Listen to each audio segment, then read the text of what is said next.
नमस्कार बंधुओं।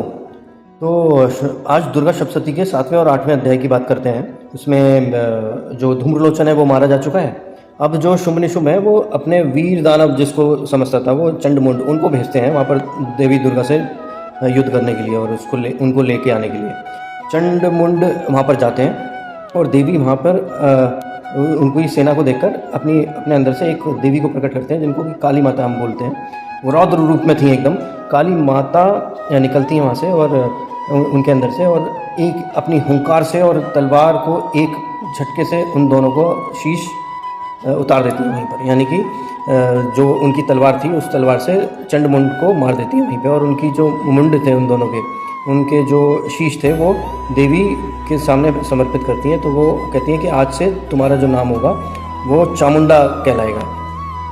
तो तब से उनका नामकरण हो जाता है चामुंडा से। फिर तत्पश्चात जब ये खबर वहाँ पर पता लगती है दानवों को तो वो एक और महाबली दानव भेजा जाता है, उसका नाम था रक्तबीज। तो ये इस अध्याय में इसका भी वर्णन आता है। रक्तबीज की खासियत ये थी, उसको वरदान प्राप्त था कि जहाँ पर भी उसका रक्त गिरेगा वहीं पर और रक्तबीज पैदा हो जाएंगे। समझ रहे हैं ना? इसको हम रिलेट कैसे कर सकते हैं कि जितना करप्शन बढ़ता है, जितने ज़्यादा करप्शन बढ़ते हैं ना उतना करप्शन फैलता है, एक से दूसरे, दूसरे से तीसरा, तीसरे से चौथा।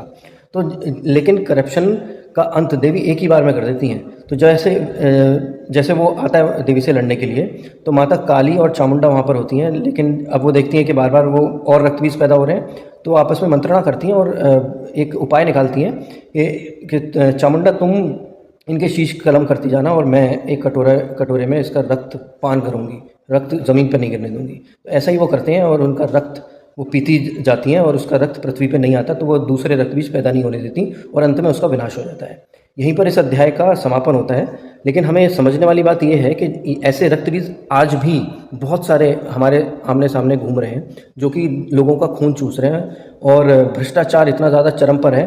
तो देवी यानी कि हमारी प्रकृति माँ उनको छोड़ेंगी नहीं, एक ना एक दिन उनका समापन होना निश्चित है। अगले अध्याय के साथ फिर हाजिर होऊंगा आपके सामने, तब तक के लिए जय माता दी।